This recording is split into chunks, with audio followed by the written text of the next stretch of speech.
The Landlady. Billy Weaver had travelled down from London on the slow afternoon train, changing trains on the way, and by the time he got to Bath, it was about 9 o'clock in the evening. The air was very cold, and the wind was like a flat blade of ice on his cheeks. "Excuse me," he said, "but is there a fairly cheap hotel not too far away from here?" "Try the pub down the road," a man at the station said, pointing. "They might take you in. It's about a kilometre along on the other side." Billy thanked him and picked up his suitcase and set out to walk to the inn. He had never been to Bath before. He didn't know anyone who lived there, but his boss at the head office in London had told him it was a splendid city. "Find your own accommodation," he had said, "and then go along and report to the local manager as soon as you've got yourself settled." Billy was 17 years old. He was wearing a new dark blue overcoat, a new brown hat, a new brown suit, and he was feeling fine. He walked briskly down the street. He was trying to do everything briskly these days. All successful businessmen, he had decided, were brisk. The top men at head office were brisk all the time. They were amazing. There were no shops on this wide street, only a line of tall houses on each side, all of them looking the same. They had grand entrances and 4 or 5 steps going up to their front doors, and it was obvious that they had been very grand houses indeed. But now, even in the darkness, he could see that the paint was coming off the doors and windows, and that the handsome white exteriors had cracks and patches from lack of repair. Suddenly, in a downstairs window that was illuminated by a nearby street lamp, Billy saw a printed notice leaning against the glass in one of the windows. It said, "Bed and breakfast." He stopped walking. He moved a bit closer. Green curtains were hanging down on each side of the window. He went right up to it and looked through the glass into the room. And the first thing he saw was a bright fire burning in the fireplace. On the carpet in front of the fire, a pretty little dog was curled up asleep. The room itself, which he could only see in half darkness, was filled with pleasant furniture. There was a piano and a big sofa and several comfortable armchairs. And in one corner he saw a large parrot in a cage. Animals were usually a good sign in a place like this, Billy told himself, and it looked to him as if it would be a pretty decent house to stay in. Certainly it would be more comfortable than a pub. On the other hand, a pub would be more friendly than a guest house. There would be beer and cards in the evenings, and lots of people to talk to, and it would probably be a lot cheaper too. He had stayed a couple of nights in a pub once before, and had liked it. He had never stayed in any guest houses, and, to be perfectly honest, he was a tiny bit frightened of them. The word guest house suggested watery vegetables and greedy landladies. After hesitating like this in the cold for 2 or 3 minutes, Billy decided that he would walk on and look at the pub before making up his mind. He turned to go. And now a strange thing happened to him. He was just going to step back and turn away from the window when his eye was caught and held in the most peculiar manner by the small notice that was there. "Bed and breakfast," it said. Bed and breakfast. Bed and breakfast. Each word was like a large black eye staring at him through the glass, holding him, forcing him to stay where he was and not to walk away from that house. And the next thing he knew, he was actually moving across from the window to the front door, climbing the steps that led to it, and reaching for the bell. He pressed it. Far away in a back room he heard it ringing, and then at once, it must have been at once because he hadn't even had time to take his finger from the bell button, the door swung open and a woman was standing there. She was about 45 or 50 years old, and the moment she saw him, she gave him a warm, welcoming smile. "Please come in," she said pleasantly. She stepped to one side, holding the door wide open, and Billy found himself automatically starting forward into the house. The force, or more accurately, the desire to follow her, was extraordinarily strong. "I saw the notice in the window," he said, holding himself back. "Yes, I know. I was wondering about a room." "It's all ready for you, my dear," she said. She had a round pink face and very gentle blue eyes. "I was on my way to a pub," Billy told her, "but I noticed the sign in your window." "My dear boy," she said, "why don't you come in out of the cold?" "How much do you charge?" £9 a night, including breakfast. It was amazingly cheap. It was less than half of what he had been willing to pay. "If that is too much," she added, "then perhaps I can reduce it just a tiny bit. Do you desire an egg for breakfast? Eggs are expensive at the moment. It would cost less without the egg." £9 is fine," he answered. "I would like very much to stay here." "I knew you would. Do come in." She seemed terribly nice. She looked exactly like the mother of one's best school friend welcoming one into the house to stay for the Christmas holidays. Billy took off his hat and stepped inside. "Just hang it there," she said, "and let me help you with your coat." There were no other hats or coats in the hall. There were no umbrellas, no walking sticks, nothing. "We have it all to ourselves," she said, smiling at him over her shoulder as she led the way upstairs. "You see, I don't very often have the pleasure of taking a visitor into my little nest." The old girl is slightly mad, Billy told himself. But at £9 a night, who cares about that? "I should have thought you'd be simply full of visitors wanting to stay," he said politely. "Oh, I am, my dear, I am. Of course I am. But the trouble is that I am just a tiny bit careful about whom I choose, if you see what I mean." "Ah, yes. But I'm always ready. Everything is always ready, day and night in this house, just in case an acceptable young gentleman comes along. And it is such a pleasure, my dear, when now and again I open the door and I see someone standing there who is just exactly right." She was halfway up the stairs and she paused, turned her head and smiled down at him. "Like you," she added, and her blue eyes travelled slowly all the way down the length of Billy's body to his feet and then up again. On the first floor, she said to him, "This floor is mine." They climbed up more stairs. "And this one is all yours," she said. "Here's your room. I do hope you'll like it." She took him into a small but charming front bedroom, switching on the light as she went in. "The morning sun comes right in the window, Mr. Perkins." "It is Mr. Perkins, isn't it?" "No," he said. "It's Weaver." "Mr. Weaver. How nice. I put a hot water bottle between the sheets to warm them, Mr. Weaver, and you may light the gas fire at any time if you feel cold." "Thank you," Billy said. "Thank you very much." He noticed that the bedclothes had been neatly turned back on one side, all ready for someone to get in. "I'm so glad you appeared," she said, looking seriously into his face. "I was beginning to get worried." "That's all right," Billy answered brightly. "You mustn't worry about me." He put his suitcase on the chair and started to open it. "And what about supper, my dear? Did you manage to get anything to eat before you came here?" "I'm not hungry, thank you," he said. "I think I'll just go to bed as soon as possible, because tomorrow I've got to get up rather early and report to the office." "Very well, then. I'll leave you now so that you can unpack.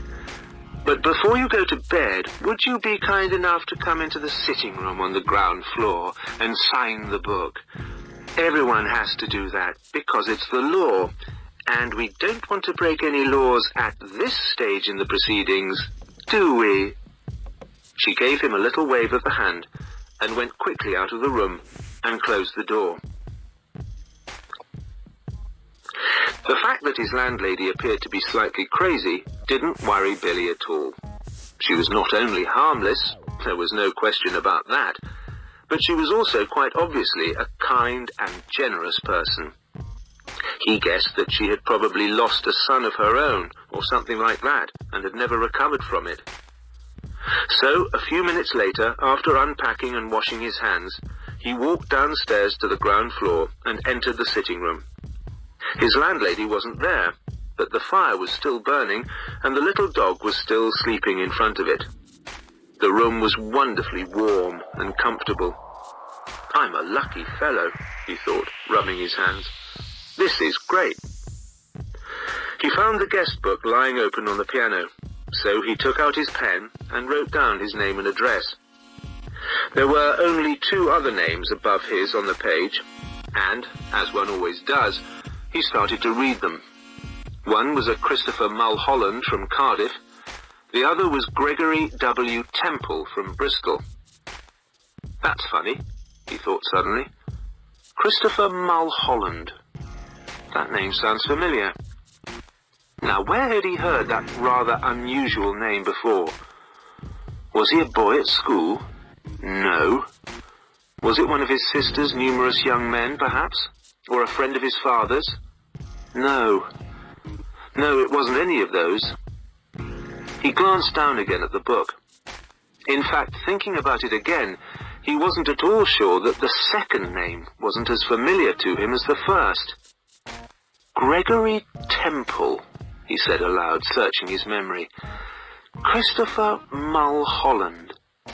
Such charming boys, a voice behind him answered, and he turned and saw his landlady walking into the room, carrying the tea tray in front of her. "They sound somehow familiar," he said.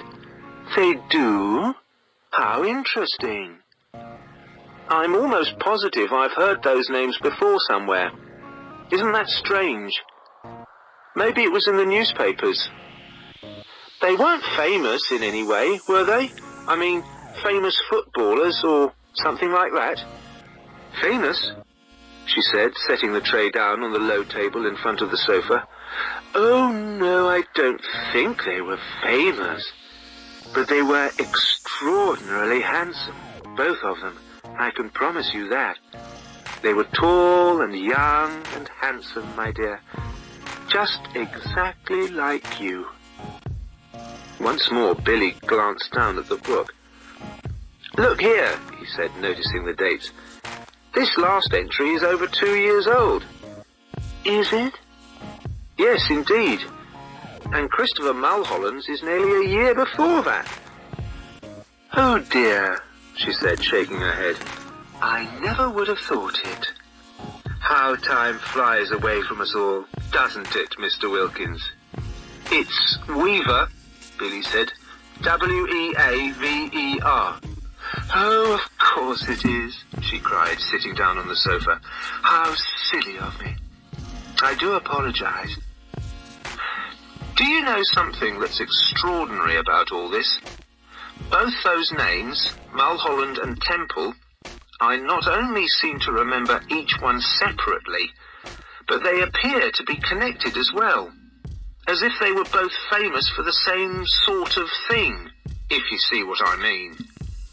Well, come over here now, dear, and sit down beside me on the sofa, and I'll give you a nice cup of tea and a biscuit before you go to bed."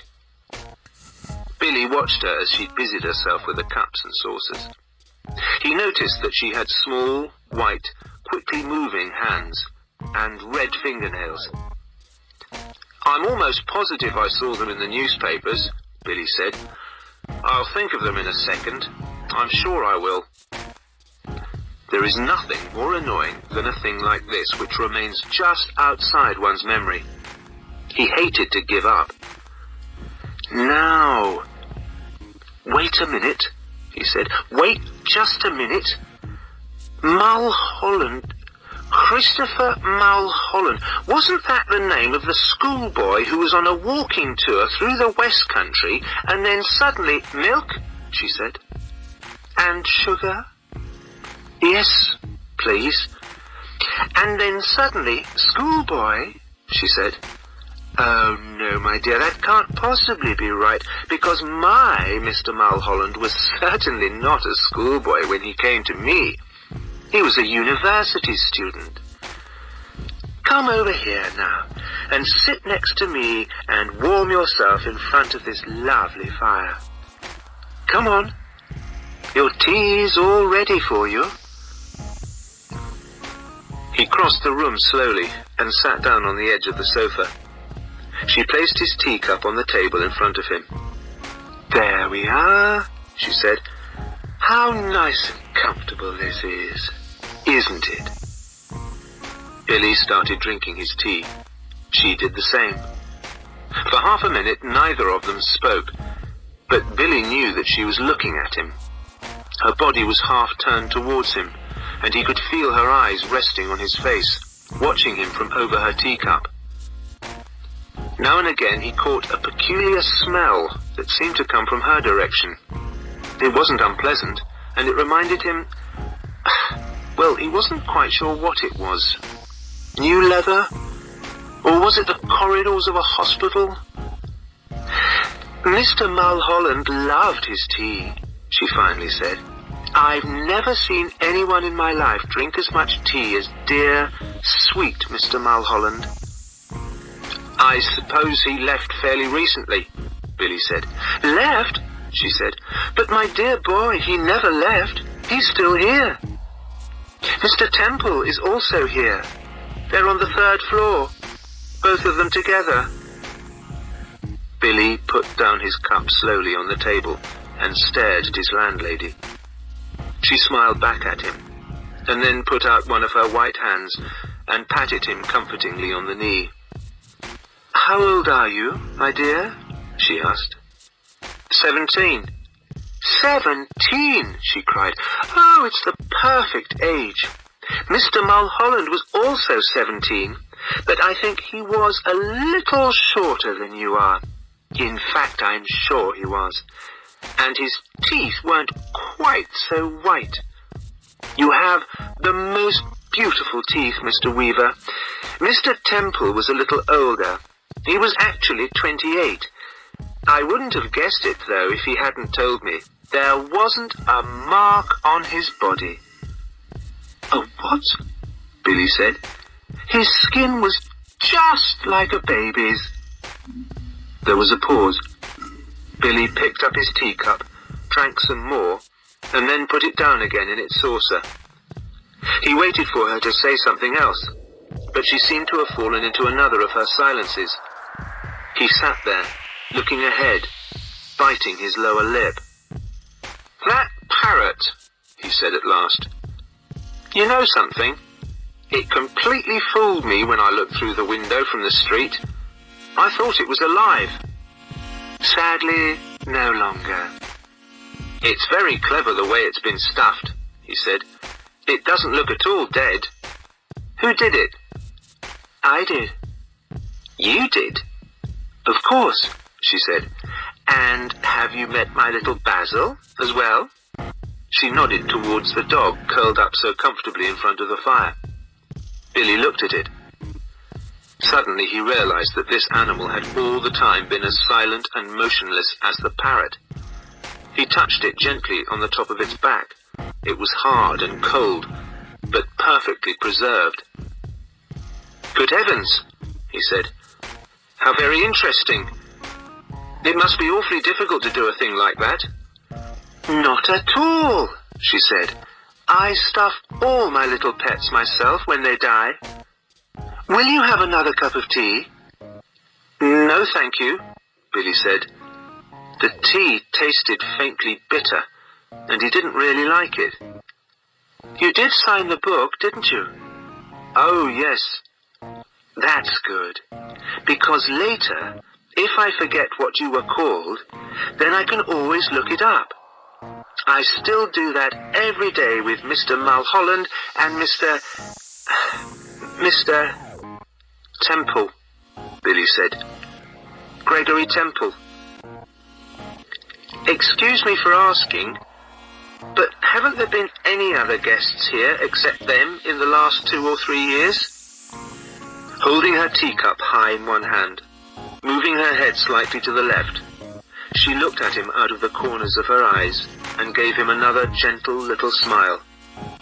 No, my dear, she said. Only